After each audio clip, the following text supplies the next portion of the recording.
वाली बहू। नरेश की माँ अपने बेटे से मिलने दिल्ली आ रही है। इस बात का पता चलते ही नरेश के दिल में हलचल मच जाती है। नरेश अपनी माँ के स्वागत की तैयारी में लग जाता है। साथ ही उसे डर भी सताने लगता है कि उसकी माँ कहीं अपनी पुरानी जिद पर फिर से बैठ ना जाए। हे भगवान, इस बार बचा लो। अगले साल पक्का माँ की जिद पूरी कर दूंगा। तभी दरवाजे की घंटी बजती है। नरेश दरवाजा खोलता है तो सामने अपने मकान मालिक को देखकर हैरान हो जाता है, क्योंकि उनके साथ एक सुंदर सी लड़की भी थी।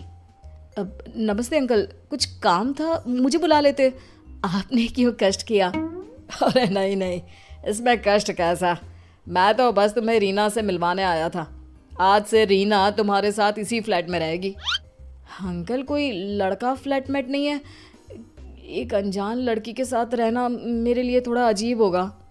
देखो नरेश, मैं तुम्हें पहले भी बता चुका हूँ कि इस फ्लैट में तुम्हें किसी ना किसी के साथ एडजस्ट करना ही होगा, या फिर तुम अकेले पूरे फ्लैट का किराया दे दो, मैं किसी को नहीं रखूंगा। नरेश अपने मकान मालिक की बात सुन के रीना के साथ रहने के लिए तैयार हो जाता है, पर अंदर ही अंदर उसे ये बात खाने लगती है कि वो अपनी माँ को क्या जवाब देगा जब उसकी माँ रीना के बारे में उसे पूछेगी। दिन बीतने लगते हैं। नरेश और रीना अच्छे दोस्त भी बन जाते हैं, पर अभी भी नरेश अपनी प्रॉब्लम का सलूशन नहीं ढूंढ पाता। एक दिन नरेश बहुत परेशान सा बैठा होता है। तभी रीना उसे पूछती है, क्या हुआ नरेश, तुम काफी परेशान लग रहे हो, सब ठीक तो है ना? हाँ, सब ठीक है, बस एक छोटी सी प्रॉब्लम है। वो एक्चुअली 2 दिन बाद मेरी माँ मुझसे मिलने आ रही है। अरे, तो इसमें प्रॉब्लम क्या है? ये तो खुशी की बात है। हाँ रीना, बट मेरी माँ एक जिद लेकर बैठ गई है कि मैं शादी कर लूँ, पर मैं अभी इस चीज़ के लिए तैयार नहीं हूँ। ऊपर से जब वो तुम्हें देखेगी तो 100 सवाल करेगी, क्या जवाब दूंगा?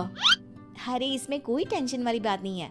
मेरे पास ना इस प्रॉब्लम का सलूशन है, जिससे ना तुम्हें शादी करनी पड़ेगी और ना ही तुम्हारी माँ मेरे बारे में कुछ पूछेंगी। रीना की बात सुनकर नरेश सोच में डूब जाता है। वो सोचता है कि रीना खुले ख्यालों वाली लड़की है, कहीं माँ को सच बता ना दे। नरेश को सोच में डूबा देखकर रीना कहती है, अरे क्या हुआ, किस सोच में पड़ गए? डोंट वरी, जैसा तुम सोच रहे हो ना वैसे कुछ भी नहीं है। मेरे पास एक प्लान है। मैं कुछ समझ नहीं पा रहा हूँ, कैसा प्लान? मैं समझाती हूँ। हम ना एक कॉन्ट्रैक्ट मैरिज कर लेते हैं। फिलहाल मेरे पास जॉब नहीं है, तो तुम इस रूम का किराया दे देना जब तक तुम्हारी माँ यहाँ रहेंगी, सिर्फ तब तक।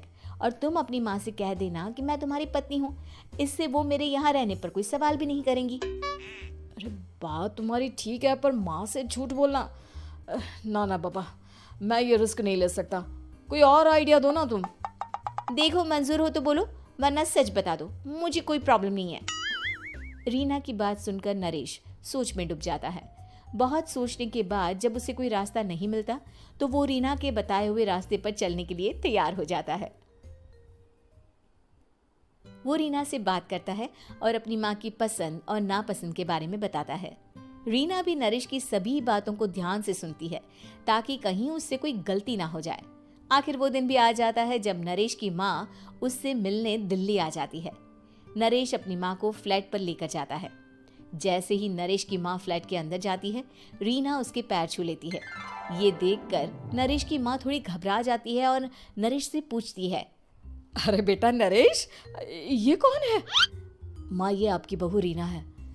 माफ़ी चाहता हूँ, सब कुछ इतनी जल्दी में हुआ कि आपको बता ही नहीं पाया, इसलिए सोचा कि क्यों ना आपको सरप्राइज दिया जाए।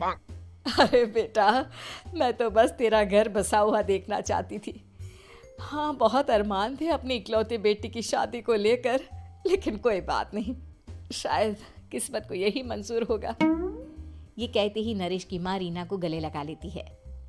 रीना बेटिया, मेरा बेटा ना थोड़ा नादान है, पर तुम काफ़ी समझदार लगती हो, और मैं जानती हूँ कि तुम इसका बहुत अच्छे से ध्यान रखोगी। माँ, आप चिंता मत कीजिए, मैं सब संभाल लूंगी। नरेश की माँ अपने बहू और बेटे के साथ खुशी खुशी रहने लगती है। दिन बीतने लगते हैं। नरेश की माँ और रीना का रिश्ता बहुत मजबूत होता चला जाता है। वो दोनों सारा दिन एक साथ रहती और खूब बातें करती। इधर साथ रहते रहते नरेश और रीना भी एक दूसरे से प्यार करने लगते हैं। दोनों को इस बात का एहसास हो जाता है, फिर भी वो इस बात को छुपा कर ही रखते हैं। एक दिन नरेश की माँ और रीना शादी के बारे में बात करने लगते हैं। रीना बिटिया, ये तो नरेश ने मुझे बिना बताए शादी कर ली, वरना मैं तो अपनी इकलौती बेटी की शादी इतनी धूमधाम से करती कि सारी दुनिया देखती रह जाती। अच्छा माँ, आप ऐसा भी क्या करती नरेश और मेरी शादी में जो दुनिया देखती रह जाती? अरे बिटिया, एक माँ के अरमान तुम अभी नहीं समझोगी। मैं तो अपनी बहू को एक रानी की तरह लेकर आती और शादी भी बिल्कुल शाही अंदाज में करती, पर मेरे तो सारे अरमान ऐसे ही रह गए। खैर, मुझे तो अपने बेटे और बहू की खुशी चाहिए बस। ये कहते हुए नरेश की माँ की आंखों में आंसू आ जाते हैं।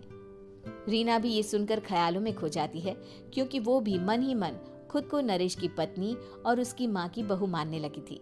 शाम को जब नरेश ऑफिस से घर आता है तो रीना खुद को रोक नहीं पाती और नरेश के सामने उसकी माँ को अपने और नरेश के रिश्ते का सारा सच बता देती है। रीना की बात सुनकर नरेश की माँ दोनों से बहुत नाराज हो जाती है और घर वापस जाने की बात करने लगती है। तुम दोनों ने मुझसे सच छुपाकर बहुत ठेस पहुंचाई है मुझे। अब तुम लोगों के साथ नहीं रहना चाहती मैं, कल ही वापस चली जाऊंगी अपने घर। माँ, मुझे माफ कर दो, ये सब मैंने रीना के कहने पर ही किया है, वरना मैं भी आपको कभी ठेस पहुंचाने के बारे में सोच भी नहीं सकता। हाँ माँ, हमने ये सिर्फ आपका दिल रखने के लिए किया, प्लीज हम दोनों को माफ कर दीजिए। तुम दोनों ने मेरे अरमानों के साथ खिलवाड़ किया है, और वैसे भी मुझे अपने बेटे के लिए एक अच्छी लड़की ढूंढनी है, इसलिए मेरा यहाँ से जाना ही बेहतर होगा। माँ की ये बात सुनकर रीना खुद को रोक नहीं पाती।